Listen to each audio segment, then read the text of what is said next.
les systèmes de culture bananiers, on utilise traditionnellement un grand nombre de pesticides et d'intrants chimiques pour contrôler les bioagresseurs.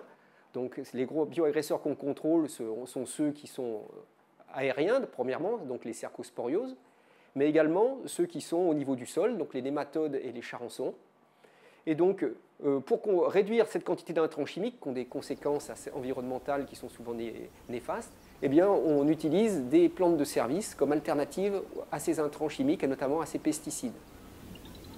Pour construire des systèmes de culture plus durables, donc plus respectueux de l'environnement, le CIRAD et ses partenaires, l'Institut technique tropical et les producteurs de bananes, ont monté un projet qui s'appelle le Plan Banane Durable, dont l'objectif est de concevoir des systèmes de culture à base de plantes de service permettant de réduire tous ces intrants chimiques.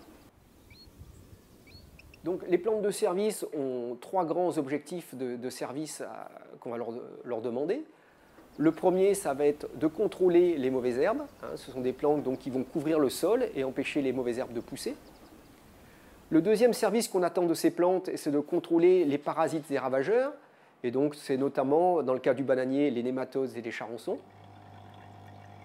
Alors, un nématode, c'est un ver microscopique, enfin disons millimétrique, qui fait des nécroses dans les racines de bananier et qui ensuite perturbe son ancrage, le bananier va chuter ou bien son rendement va être diminué.